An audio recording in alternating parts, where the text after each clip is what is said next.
Have you ever heard of the shelling strategy? This strategy has been there for a while, but I just discovered it sometime towards the end of last year. By the way, Happy New Year to every one of you who are just joining me for the first time, or if this is the first time you hear my voice for the year. Happy New Year to you. The voice you are hearing is that of Noble King, and this is Noble Conversations with Noble King. And especially today, we want to talk about the shading strategy. A lot of persons have booked different sessions, vision mapping, road mapping. It comes with different names ahead of the year, and some of them are paid handsomely for these strategies.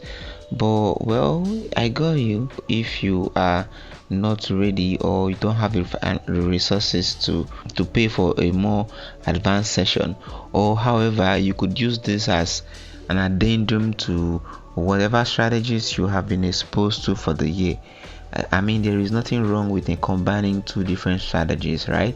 At the end of the day, the primary objective is to ensure that we achieve our results, So that's it. So what's really about the shelling strategy? So I discovered something. For me, I consider 2025 a year of fulfillment, a year of completion, right? I feel like it's a year of perfection for me.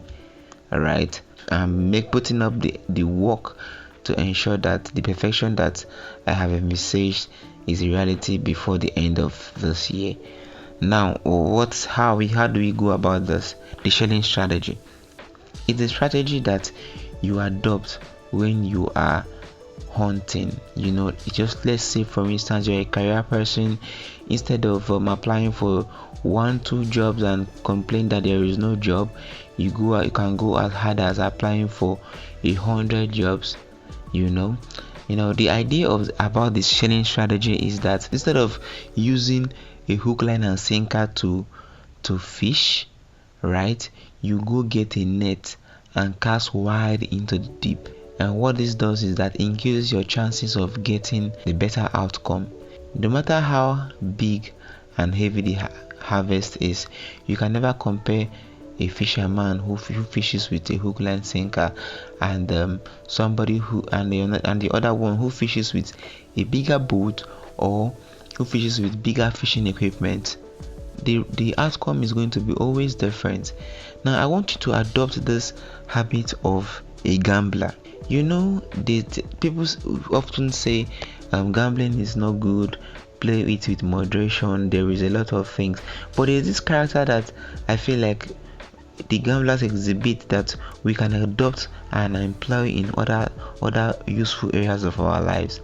A gambler would hardly give up, even when they are losing.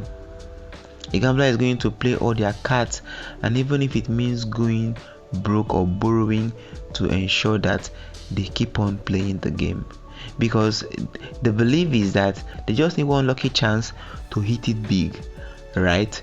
So that is why the motivation becomes high, regardless of the failure and the woes, the setbacks. They keep coming hard, right? At the end of the day, if they are lucky, they eventually win the trophy. Now imagine that you adopt the same strategy in a more productive area of your life. Like you are working on a project and you are frustrated, but you know that what is ahead, the success ahead, is worth the effort. So you keep putting on effort, keep showing up, keep staying consistent. At the end of the day, imagine what becomes of you when you eventually reach your targets. How would you feel? How would you celebrate? Now, beyond having fancy goals and objectives, writing down your visions in a paper, making them plain and looking at them every day, making positive confessions, doing different things, I feel like not limiting yourself to a particular area. This shelling strategy itself it's a military strategy, yeah, where it's mostly used for ground assault, for ground bombardment, when there are so many enemies on the ground, and the military wants to eliminate all of the threats. So they use the shelling strategy, the way they fire from all cylinders. That way the enemy is confused and destabilized quickly and as soon as possible. Now imagine that instead of investing so much in all your energy in a particular business idea, you spread your energy into multiple ideas. It's like, you know what they say about not putting your egg in one basket. Exactly. Spreading your tentacles wide, trying your hard on other things without allowing anyone to suffer. Now it means that if you get result, when you get result, your result is distributed amongst the various areas you have spread your tentacles to, right? So why the other person who was all focused on a particular idea, a particular project, is reaping their result, you that had focused on multiple ideas, multiple projects, you are reaping multiple results at the end of the day. No matter how small these results are, it ends up becoming so much, and compared to when you had invested your energy in one area. I know sometimes it can be overwhelming to try your hands in different things. It feels like you can just focus on your energy on one thing and achieve one. But the truth about it is that we are flexible enough to accommodate as much as we can, or we put our mind to. Our brain, our mind is elastic. The moment we begin to set boundaries for ourselves, our brain begin to shrink and reduce in capacity. But when we give ourselves the impression that we can do it and we go for it, our brain automatically finds a way to adapt and to follow suit. That way, we are becoming more innovative. Have you wondered how you are able to escape a situation? Say for instance, you are in danger, you're facing a lot of threat, and you suddenly found yourself jumping a fence or doing extraordinary things, running as fast as you could. You never would have run on a regular day. This is the level of capacity we can operate on if we allow ourselves the chance to. Or ideally you would say, no, I can never jump that fence, it's too high, I cannot run that fast, my heart is going to drop.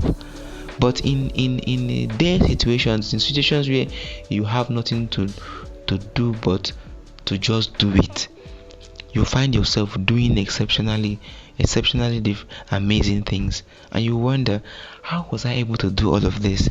It is because you have never conceived that in your mind, and you have suddenly seen a threat. Something has finally pushed you to the limit. So this year, my admonition for everyone who listens to me and follow me on here is to go a little further, push yourself a little harder. You are not going to break. You are going to just expand. You are elastic. You are going to expand and adapt to different challenges. You cannot in any way achieve anything that you do not put your mind to. This is why I'm saying this year, fight, throw your dice in different direction, and at the end of the day you're going to get multiple returns. Don't say that, oh, I have tried this before. There are different ways to go about a thing, and it is in your best of interest to adopt different strategies. At the end of the day, when you succeed, you are going to be the one to celebrate, and even if you are going to celebrate with family and friends, you are going to be the number one beneficiary of your success. So do not take things lightly. Do not consider yourself a loser when you have not tried everything in your powers. And even when you think you have tried everything, how long have you been able to try it? How consistent have you been in your pursuance of success? Success is sweet and everybody wants to experience it, but not everybody is ready and to put in the work, the necessary work and requirements to achieve them. So this is my charge to you. I don't want to make this a very long conversation, but I am believing that in subsequent editions we will talk more about this strategy and shared more understanding as we grow further. But then before I leave you, I want to say this. If you are playing a game and you keep holding back your cards, the chances of your winning is reduced. But when you keep playing your cards, you increase your chances of winning. In this year, I want to advise you to keep playing your cards and keep showing up. The reward is going to be rewarding at the end. I do not promise you it's going to be easy, and this is also like me talking to myself, reminding myself to do a little extra this year, which I already started, and I'm hoping that by the end of the year we will come back to recount our stories of how we made it and the things we did differently this year. Don't be afraid to ask questions. Don't be afraid to ask questions, and don't be afraid to ask for help, right? That somebody said no does not mean that another person cannot say yes, right? And because somebody else says no should be enough motivation for you to try a little harder and push yourself beyond limits. I have never heard anybody who pushed themselves to the extreme and didn't get results if they didn't give up along the line, right? It is always sweet when we talk about success, but let's not forget that failure is what makes success sweet. Without the concept of failure, there wouldn't have been anything like success. Success wouldn't have been glamorous as it is if there was no failure. So appreciate your success, appreciate your failures and your little wins too. And I want to also say that in the course of setting up your goals, do not project too far, right? I heard somebody say, do not make short dreams, make your dreams long. Give yourself a long-term goal so that you don't have to be pressured to deliver. I feel like giving yourself a long-term goal is an opportunity for you to be lazy. It allows you to relax, right? What I rather emphasize and encourage is that you should give yourself both short-term, mid-term and long-term goals. Now, mid-term goals and short-term goals are going to inspire you to achieve your mid-term goals, and your mid-term goals is going to help you see the possibility of achieving your long-term goals. What this does is that it allows you to stay focused and consistent. It also gives room for innovation and allow you to rejig and adjust what is not working, right? So when you give yourself those long-term goals, you might have to, the problem of procrastination sets in, and you have to now do hasty jobs. I have talked about procrastination. I hope maybe in the course of the year, I hope I'm inspired enough to want to talk about it again on a different light.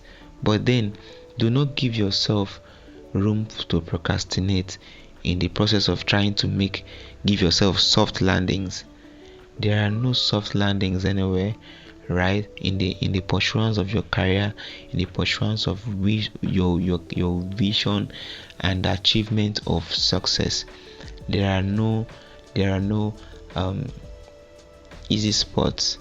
So stop looking for those easy landings and safe landings. No. Don't do that to yourself. You can enjoy your benefits. There is no farmer who goes to rest during the planting season and expect to make a bountiful harvest during the time of harvest. You have to put in the work so that when everybody is also harvesting, you will also have something to harvest. Well, I am so overwhelmed by this topic, and I feel like going on and on about this, but then the conversation continues. Feel free to send a comment. We can continue this conversation from the comment section, and if you have any valuable insights and ideas you want to share on this topic on shelling strategy, please feel free to use the comment section and share them. A lot of persons will be happy to read from you. Thank you. Peace.